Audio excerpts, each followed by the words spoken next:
international usage of Naira cards, setting very spending limits at the foreign exchange situation shows signs of improvement.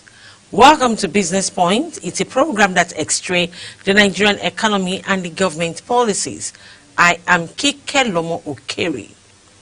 The banks that have so far reactivated this service include Providus Bank, First Bank of Nigeria, Guaranty Trust Bank, United Bank for Africa, and Wema Bank.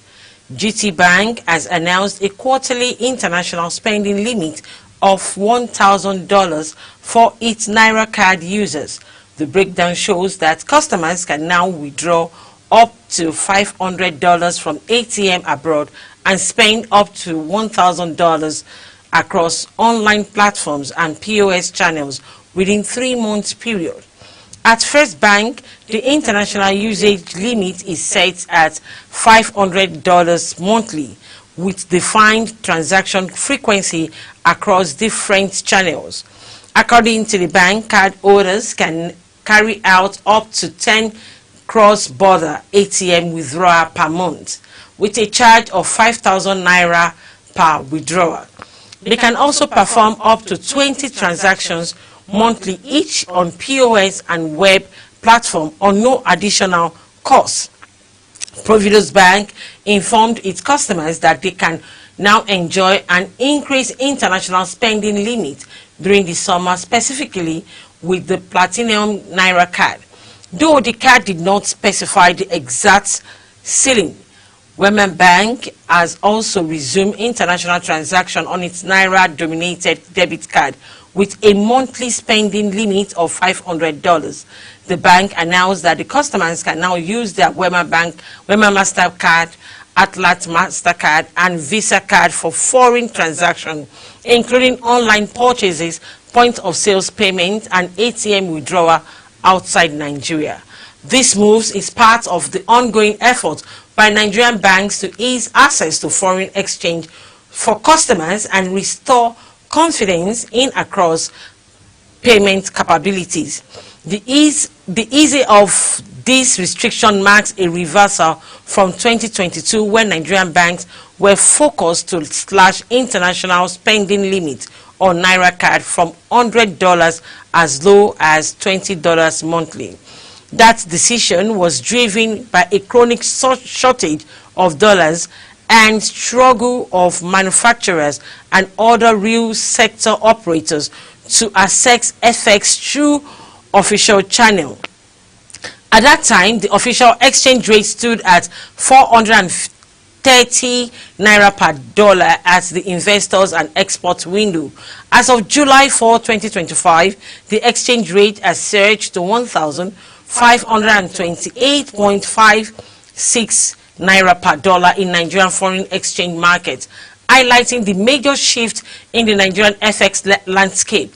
This recent move by bank follows monthly of suspended cross-border transaction due to FX volatility and persistent dollar shortage.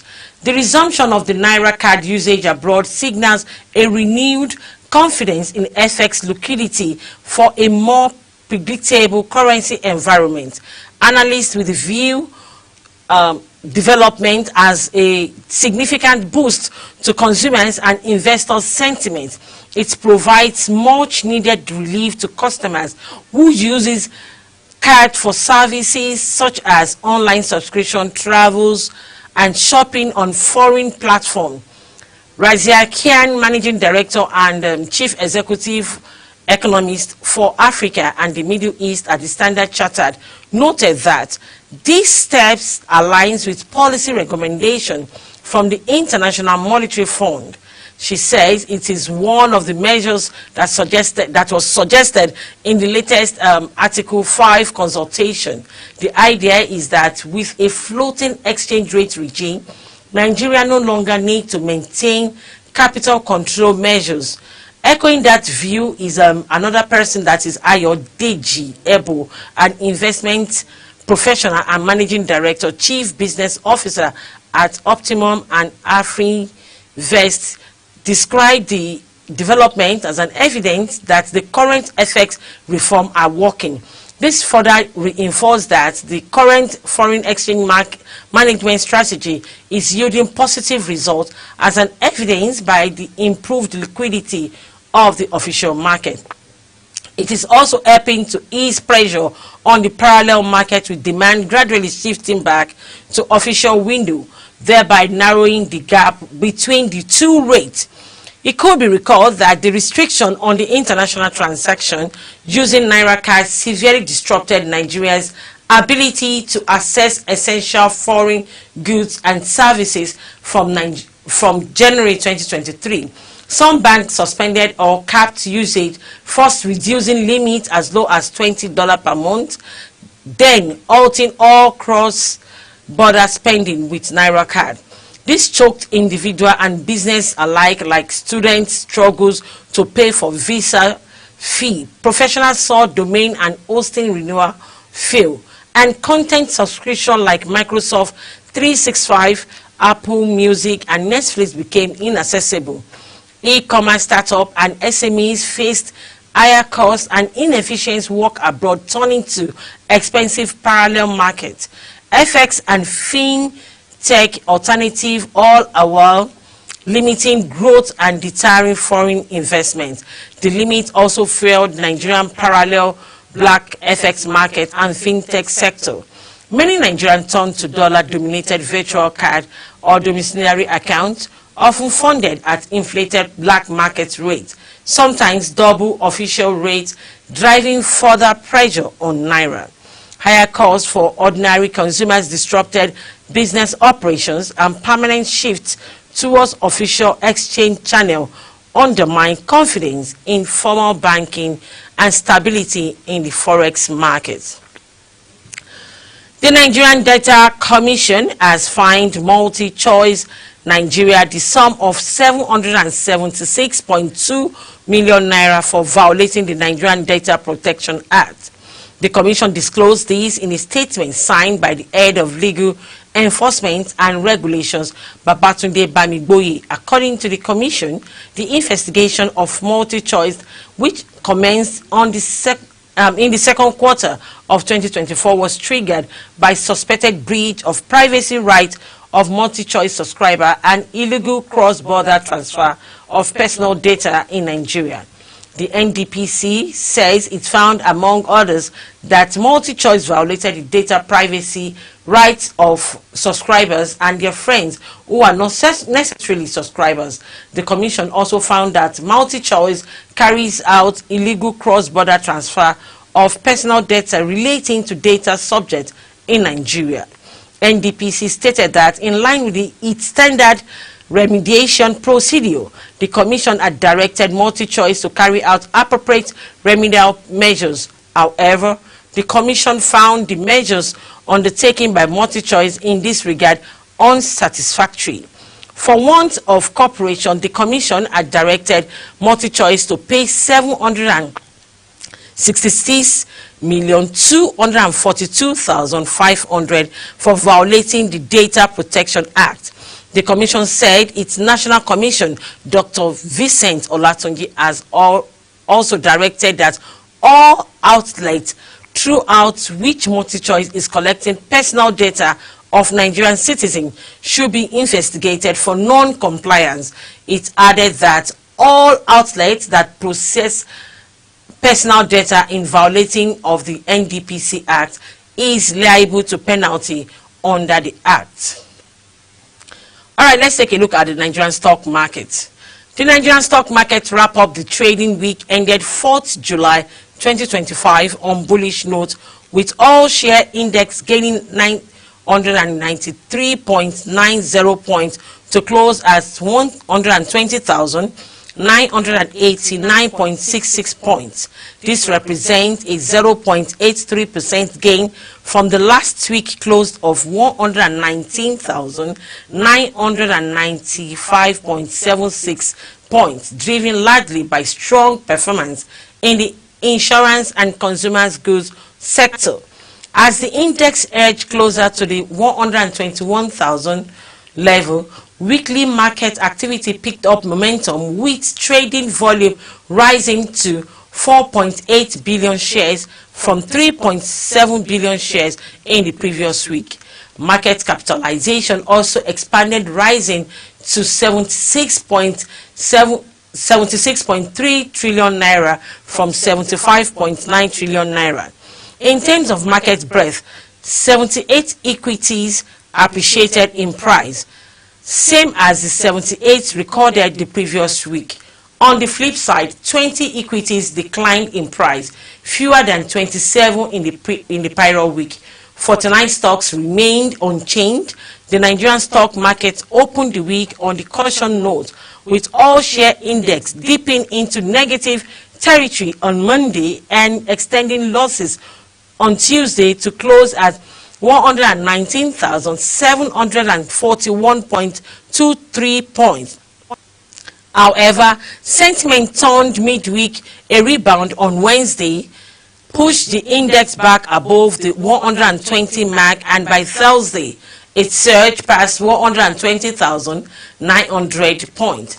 While Friday movement was relatively muted, the week still closed on a solid positive note. The NGX Premium Index fell by 0.77%, weighed down by a 3.41% drop in Dangote Cement and a 2.67% decline in FBN Holdings. In contrast, the NGX 30 Index advanced by 0.40%, signaling a broad-based resilience across large capital stock. The NGX main brother index also contributed to the bullish sentiment, rising by 1.63% for the week. The NGX Insurance Index led sectoral gainers with 5.86% weekly return, fueled by the rallies in the International Energies Insurance PLC and Mutual Benefit Assurance PLC, both surging 33%. The NGX Consumer Goods Index followed with a 4.08% gain, supported by standout performance from champion breweries with plus 32%. The NGX Oil and Gas Index rose by 0.77%, while NGX Banking Index edged 0.12%. On the downside, the NGX Industrial Goods Index declined by 2.11%, making it the only sector to close in the red for the week. Top gainers leading the pack among gainers was Maya PLC, which soared 60.11% week to date, marking a standout performance. The RT Briscoe followed with 50.83% gain. The Nigerian equities market ended the week on a strong footing, with all share index inching closer to the 121,000 milestones. If current momentum in large and mid-cap names continues, the market is likely to maintain its upward trajectory in the session ahead. All right, let's take a quick short break. We'll be right back. Don't go away. Stay with us.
Welcome back. If you're just joining us, it's Business Point on Global Television. It's a program that extracts the Nigerian economy and the government policies.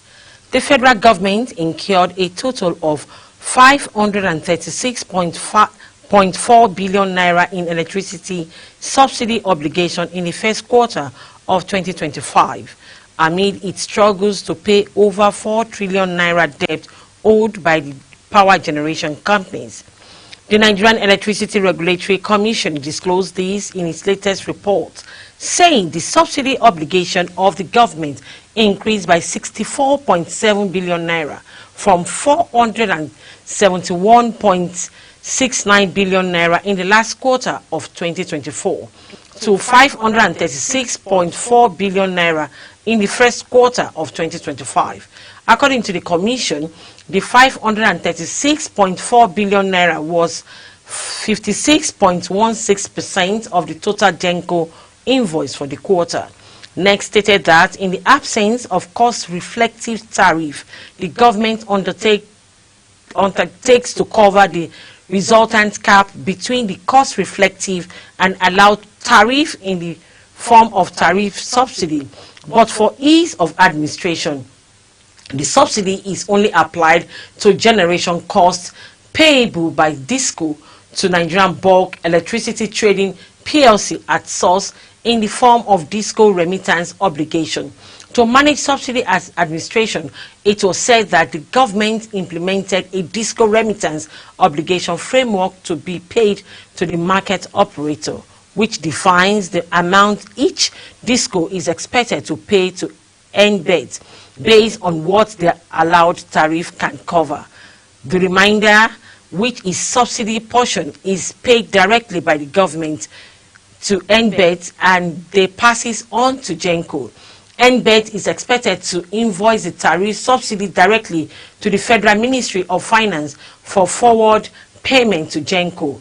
However, the Minister of Power, Adebayo Adelabu, repeatedly says the federal government could not meet the obligation, leading to mounting debt across value chain. The DRO represents the total GENCO invoice that is billed to the DISCO by NBET based on what the allowed DISCO tariff can cover. Furthermore, DISCO are expected to remit 100% of invoice received from the market operators for transmission and administrative service costs.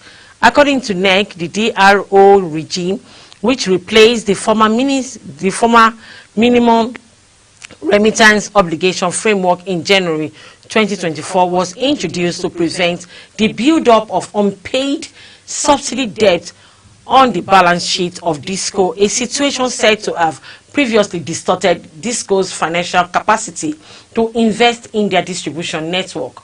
The DRO regime replaced the minimum remittance obligation framework in January 2024, and the DISCOs are expected to pay 100% of theirs to DRO. The transition to DRO regime was necessitated by the risk of unpaid tariff subsidies debt encumbering the balance sheet of the DISCO, thereby preventing them from raising finance to undertake critical investment in the distribution network. Thus, the portion of GENCO invoices not covered by DRO is the tariff subsidy, which is invoiced directly to the Federal Ministry of Finance by NBET. Despite this mechanism, it was observed that generation companies continue to face funding gap and delay payments, while DISCOs paid a significant percentage of the adjusted invoice to NBET in the first quarter. This was based on the subsidy figured and not the full market cost. Stakeholders warned that the financial strain on the GENCO has persisted and affecting their ability to sustain production, investment in capacity upgrade, or carry out critical maintenance, including paying for gas.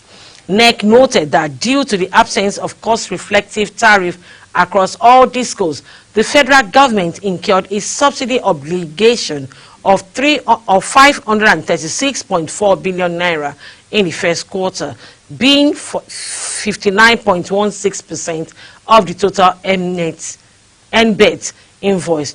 It was paid it was said that between 2024 fourth quarter and 2025 first quarter, the subsidy obligation of the government increased by 64.7 billion naira from 471.69 billion naira, that is 56.65% of the total GENCO invoice, to 536.4 billion naira, that is 59.16% of the total GENCO invoice. The increase in the subsidy obligation of the FGN is the result of the FGN's policy to freeze allowed tariff paid by customers despite the increase in the cost reflective tariff across the quarters.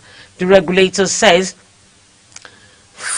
further says that in the period under review, the DR adjusted its invoice from Mnet to Discos was 370.36 billion naira, while the total remittance made was 354.77 billion naira, which translates to 95.79% remittance performance. Comparatively, in 2024 fourth quarter, the DRO adjusted invoice from Mnet to Disco was 360.96 billion naira, and the total remittance was 336.63 billion naira, which translated to 93.26% remittance performance. The 2.53 pp increase in Disco remittance performance to NBET in the fourth quarter of 2025 can be attributed to the large increase in the collection by Discos in the first quarter compared to the fourth quarter, which is plus 8.5%, and relatively to the 2.61% increase in the DRO adjusted invoice from NBET across the two quarters. Also disregarded remittance performance of the Disco to Mnet in this first quarter shows that Benin, Eko, Ibadan, Ikeja, Kano, Port Harcourt, and Yola Discos achieved 100% remittance performance to NBET, while Abuja and Enugu achieved 98.43% and 99.27% remittance performance respectively. All right, this is where we draw the curtain on Business Point today. Join me again on Global Television on DSTV channel 365 and 276 on Star Times. Kindly follow us on all our social media platforms. Till I come your way again, I am Kike Lomo Okeri. I celebrate you all.